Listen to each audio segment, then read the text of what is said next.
first generation language was the machine dependent language. Let's go to the next page.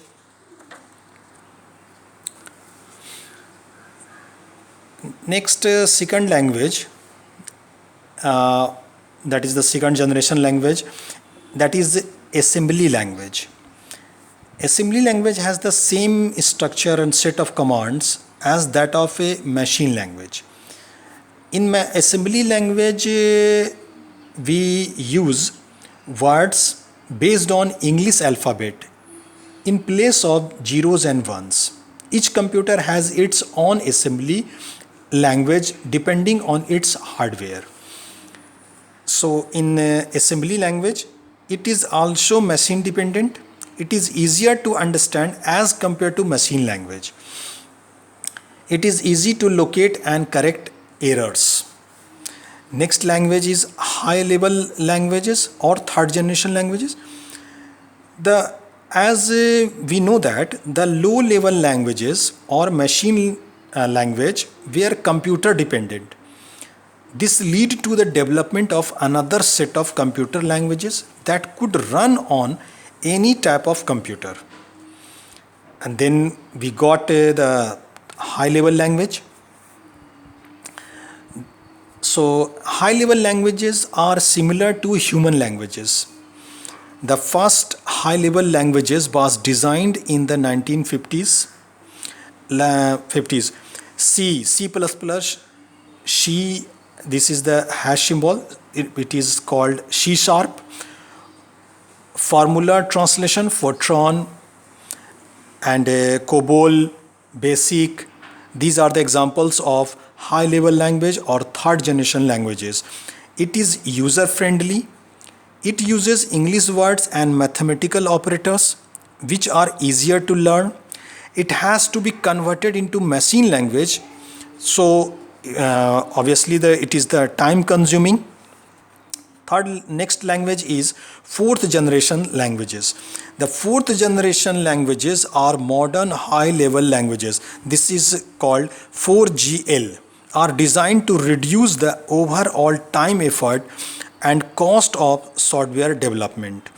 For example, PLSQL, FoxPro, Stata, Oracle and Visual Basic. These are the examples of the fourth generation languages. The features of fourth generation languages are: it is machine independent, it is more user friendly as compared to the third generation language, it has a very high speed of execution, it makes a programming easier. Come to the next page. Artificial intelligence language or fifth generation language. Artificial intelligence is the technique with which a machine is made to think and take decisions like human beings. Fifth generation languages are still at the experimental stage and are being developed for the future. Robots are an example of the system working with artificial intelligence.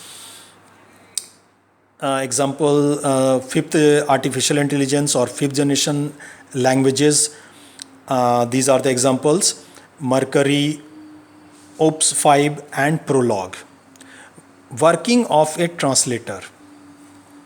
A machine language is the only language that is easily understood by a computer.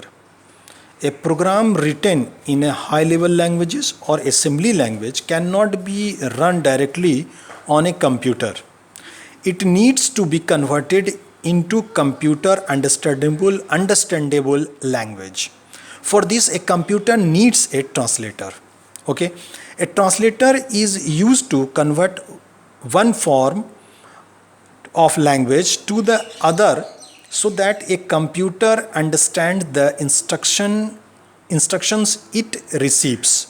So translator, we can understand in other words about a translator, that if we want to communicate with that person who doesn't know Hindi, so we have to use and suppose the other person knows only the English or any other language, or maybe suppose that the person knows only Japanese language. So it is very difficult and impossible to communicate with you and that person. So you need a translator. The translator must translate your Hindi into Japanese, and the Japanese must be translated into Hindi. And if you know the English and the Japanese does not know the English, so your English will be converted, the translator will convert your English in Japanese language. Then the person can understand your English, and whatever the person is speaking in Japanese, that Japanese will be converted into the English, and then you can understand that whatever the Japanese is speaking. So I want to just I'm providing a concept about the translator. This is the work of the translator.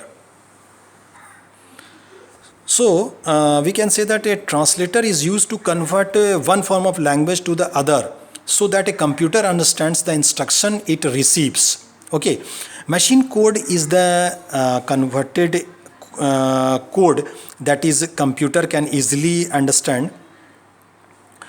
So first of all, the source code. If the source code is written in a high level language, with the help of the translator, that source code is converted into the machine code. This is the main work of the translator between the source code and the machine code. Types of translator: assembler, compiler, interpreter.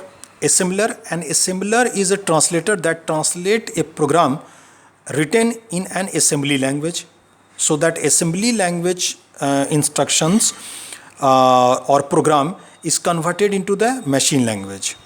Compiler is used, as we know, compiler is a translator, and it is used to translate a program written in high level language that is converted into the low level language.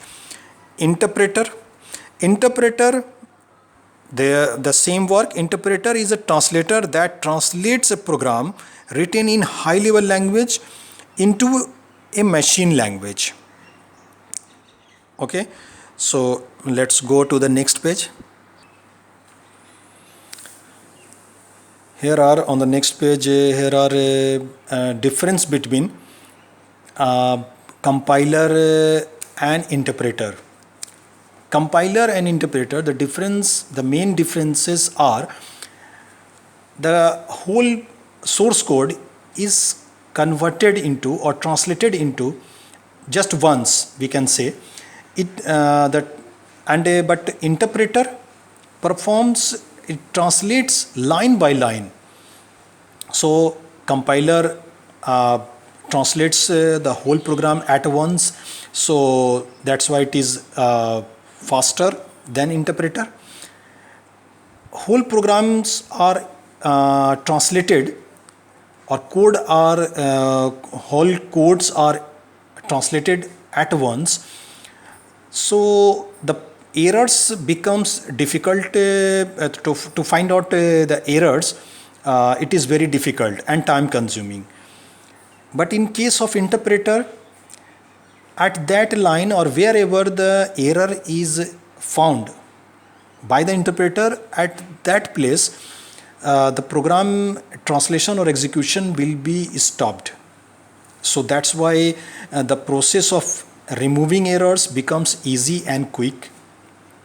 Programming languages such as C, C++ use compilers, and other programming languages like Python, Basic and Ruby use interpreters.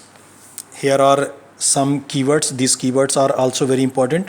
My dear students, write these keywords in your notebook and memorize. This is the end of this chapter. I have already provided the points to remember, question answers. Just watch my video twice, thrice. and try to get the concept of this chapter. In spite of if you get any doubt or problem, let me know. Thank you very much.